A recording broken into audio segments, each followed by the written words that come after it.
So, this is the start of the war.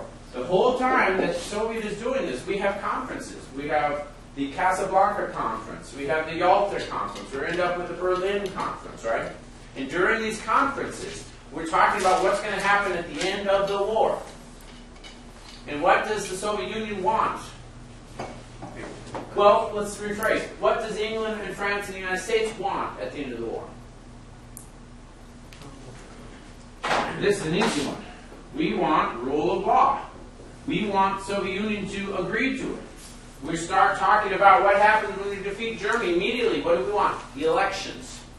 We want something to make sure that when it's done, the Nazis are purged, they're removed, but Germany can rise up as its own neutral country, as a natural country. We don't want it to be a major military powerhouse, of course, but we don't want it to be defeated like it was in World War I, right? Because what happened, how did that go? Not well. So we want to avoid that. So immediately we're talking about elections, we're talking about any of these areas. And we're asking the Soviet Union to participate. What is the Soviet Union's response? Well, I don't know. I won't give you an answer. Maybe I'll think about it. And if you talk to your friend and they keep saying, well, I'll think about it, I'll think about it, what is your friend actually telling you? No, we're not. No. Okay. What he says is, I want Poland. Because, you know, that was kind of part of the agreement. Not with the Allies, right, of course. Who was the agreement with? German, right? So I want Poland. We're not talking about Poland, Joe. We're talking about rule of law, you know, big future view. Okay, yeah, can I have Poland now? So, if you don't mind, I would like to be the first to go into Berlin and Germany. And we said, okay, will you promise to be part of the UN? Oh yeah, sure, no problem. Yeah. But let me be first. Okay, well, we'll talk about it later. But let me be first. Okay, and why does he want to be first? Let's get Berlin. Expansion. What ends up happening is wherever the line of Soviet tanks stopped, that became Soviet territory. From their perspective, from the very beginning, there was never any intention that they're ever going to give this back. This is their territory. They'll set up a government, they call it East Germany, they call this Poland, all these other countries, but wherever the tanks stopped, that becomes Soviet territory. There was never an intention of removing it. They want to go in there first because the first they go in there, the more land they get. What was their objective for the war? Why did they hook up with Germany to begin with? Expansion. They look back and then say, ha, Adolf, you screwed us, we screw you. Okay. When it's over, I got half of you. You failed. That's their perspective. Why do we have the Cold War? What's the Cold War about? Is it because the United States just doesn't like Soviet Union? We don't like Russians? We don't like communism? In our brains, sometimes people talk like that. If you talk to someone who does not have a U.S. history course, or, and this pains me to say this, but if you talk to somebody who had a history course, talk from somebody who's just talking in terms of dialectics, and so if they look at the United States as being just no different than, say, Germany or Hitler, and even though in your brain you realize that's just so totally wrong, you will get textbooks that will say things like that. And so they'll look and they'll say, well, the Cold War was just because the United States wanted to take over everything. What's wrong with that theory? If we wanted to take over everything, we would have Britain and France and part of Germany. And why would we be pushing for decolonization? Why would Germany actually be a democratic country? Why would we actually push for elections? Why would we allow France to rise up and immediately go back in? As soon as Germany's out, boom, the French government immediately goes back in. Why would we do any of this stuff? Now, some historians, again, remember, they don't like the whole idea of ideology. They think everything is balance of power, everything is physical, everything is a conflict. But it just doesn't make a lot of sense. When the war is over, what do? Do we start selling off parts of territories? Do you guys remember the Marshall Plan? What is the Marshall Plan? We give $13 billion to rebuild Europe. how is this different than Treaty of Versailles? Treaty of Versailles, we didn't help directly. No, this is Treaty even of bigger. Versailles was just England and France. Yeah, but Oh, we're paying for it instead of Germany. what happened after the Treaty of Versailles? We just stuck it to, not we, of course, but England and France rubbed Germany's nose in it and said, you are paying every last dime of it, because this is kind of what empires do. We won, you lost. Well, who wins, right? Is it the United States have a bit of a role in this? Yes, huge giant role. We are definitely the ones that make sure this won. If we were not in this war, England would not have won. There is simply no question. They'd still be speaking German in Europe. So our involvement turns the tide. And so we have a huge hand in winning this war. And when we're done, do we say, okay, now we're going to start liquidating, we want you guys to pay through the nose? Exact opposite. We pay them. If we are like the empires, if we were like England, if we were like Germany, that would never, never have happened. We win the war, we dump tons of money in there. Because the goal is not expansion. What's the goal? Rule of law. And what's the biggest foe of the rule of law? Disorder, chaos, no government. That's the exact opposite of rule of law. So we need to rebuild. We need to make it peaceful. We make it as nice as we can. Then they come in. Then they take over. And as soon as we can, we're out of there. Are we going to have military bases in Europe? Why? What makes needing military bases different? Oh, in lots of little countries, Lithuania, Estonia, Russia, little countries here. You don't need to know them, you just need to know that they exist.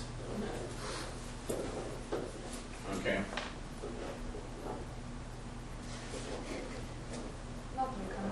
Okay, exactly. So, Soviet bloc. They don't get Greece, though they wanted to. They sent troops in, they sent supplies in. Soviet Union really wanted it. They didn't get Greece.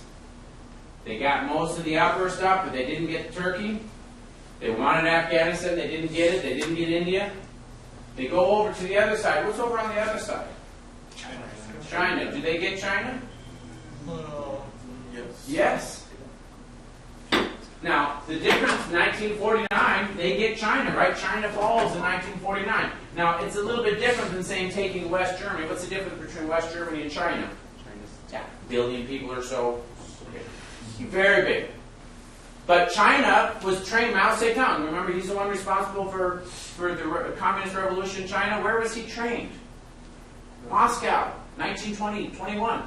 That's where he went, that's where all his support comes. That's where the money comes from. So the Soviet Union, in their mind, when China falls, it's theirs. China does what the Soviet Union wants it to do.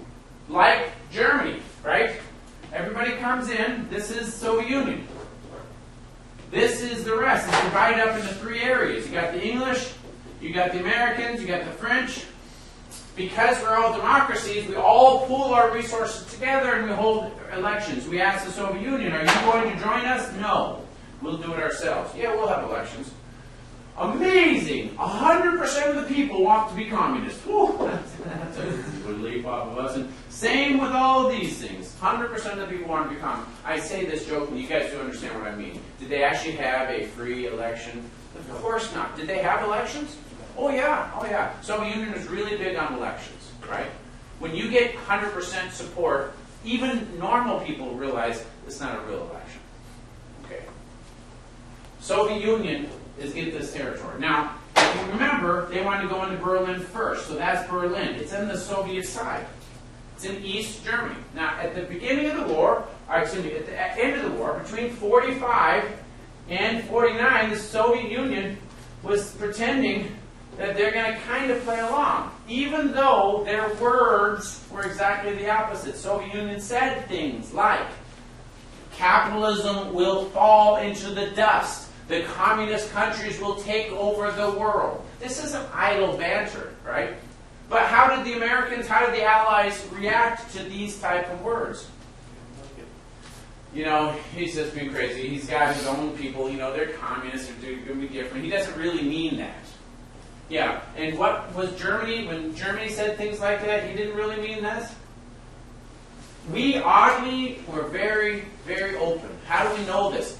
We had taken over, remember the spots in Finland and Norway, the Allies had gone into those regions. We uncovered some codes. Soviet Union, what did we do with those? We gave them right back. We didn't even look at them.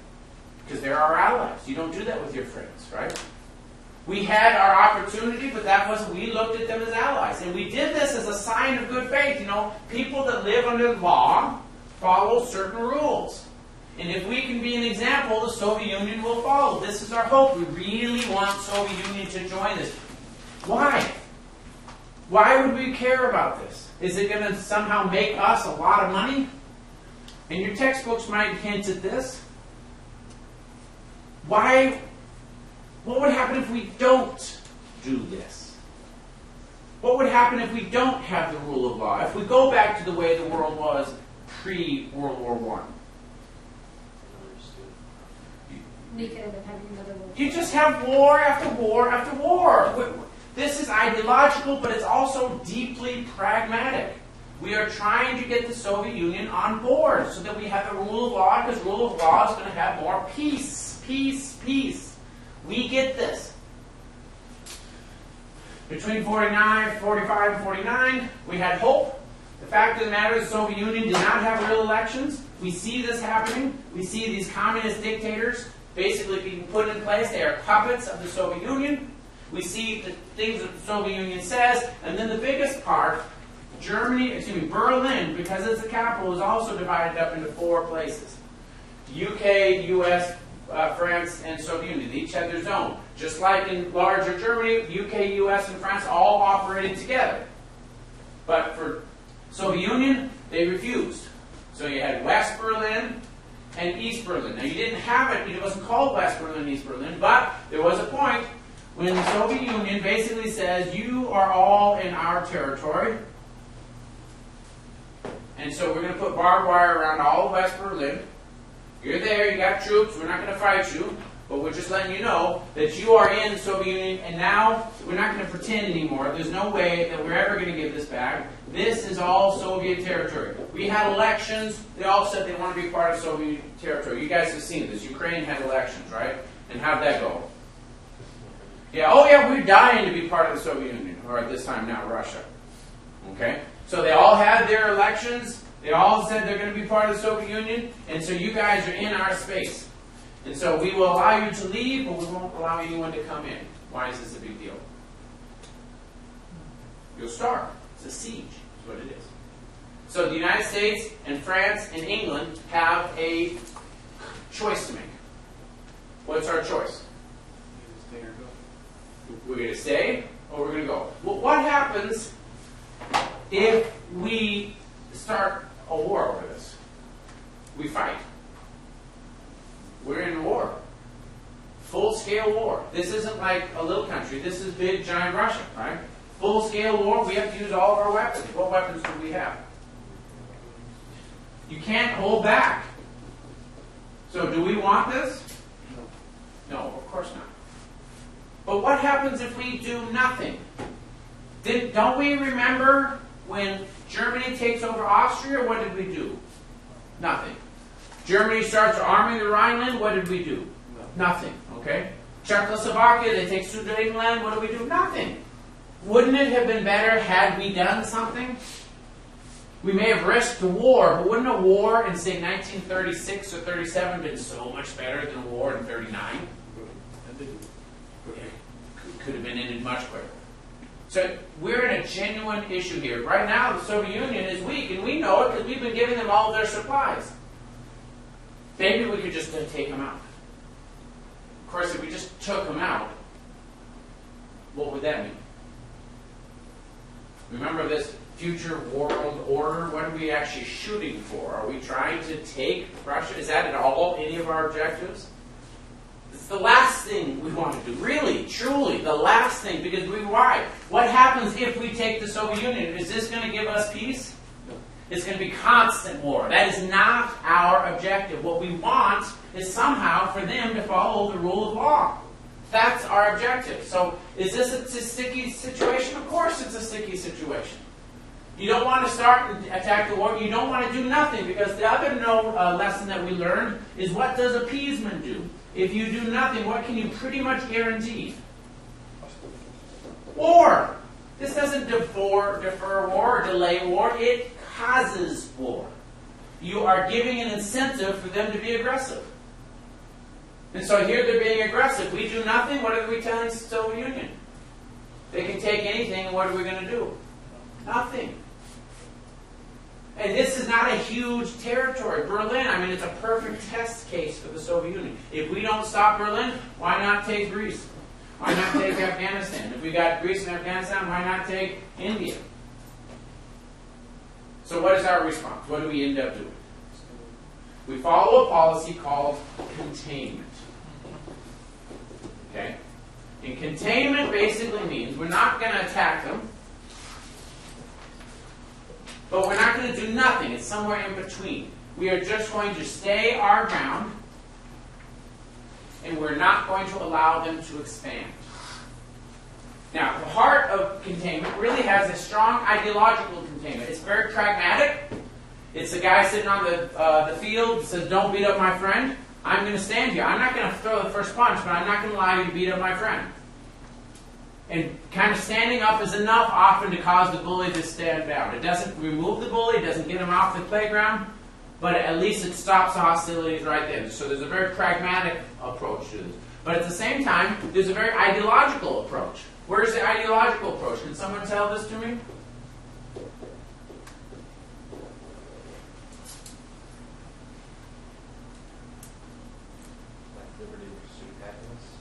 We truly believe all men are endowed by their Creator with certain unalienable rights. We truly believe in genuine human rights, not as a slogan like we're there to protect you, but we truly believe that we are born with these, which means there is a natural spirit that wants to see them protected, which means anytime they are not protected, what is the inevitable result down the road? This isn't like a strategy. We hold these truths to be self-evident. All men are endowed by their Creator with certain unalienable rights. And if the government doesn't protect those, we need to either alter or abolish the government. This isn't a strategy about how to organize a coup. This is a statement of a reality. This is a natural law. This is the way it is in nature. And so if you don't change, you will have revolutions. And if you have a dictatorial government that does not change, does not allow for altering, then the pressures will inevitably result in some explosion of some sort, some revolution. When we practice a policy of containment, this policy of containment is very much ideological. We don't have to destroy the Soviet Union. Aside from the fact that it is not our objective, we don't have to do it. Because who will? They will. That's all that's needed. They will collapse themselves. Now, in the grand scheme of history, we know the future, right? What does happen? Exactly that. It collapses on itself. That's exactly what happened. That's the policy of containment. It works. Now, I'll tell you, there's certain historians that hate 1991 because they view the world kind of in a Marxist view. And so they don't buy this argument that life, liberty, pursuit of happiness actually has any meaning. They think that everybody is very pragmatic, balance of powers. It's all a bunch of attacks. When they look at the Cold War, they'll say, it's the West and the United States now is this big power in the West, and so he's influencing the West versus the Russia. They look at it as the Soviet Union versus Russia. Or they'll say something worse. It's capitalism versus communism. Why did I say worse? What's wrong with that? Well, you don't have enough time to explain, but let me explain it to you. What's the difference between socialism and communism? Did any of you guys know this? Socialism, the state is an all-powerful. Yes? What were you going to say? I was Oh, you're just playing. cases. In both instances, the state owns.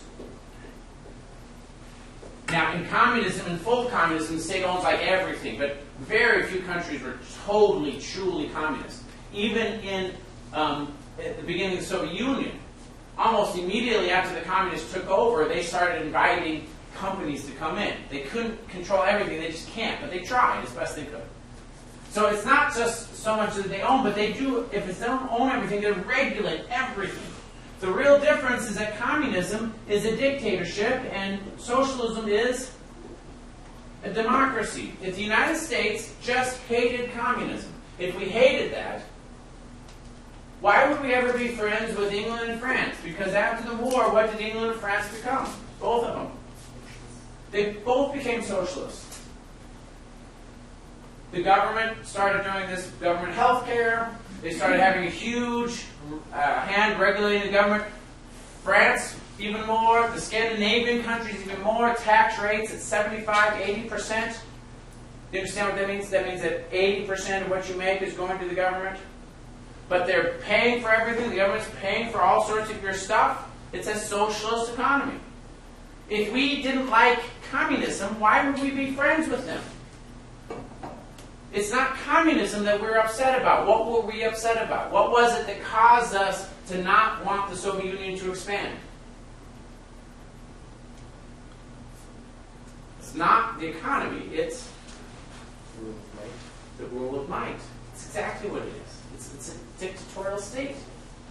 We don't care about socialism in England or the Netherlands because it's not about capitalism versus communism. It's about rule of law versus rule by might, because it's only through rule of law that we're going to avoid war. Rule by might guarantees it every single time.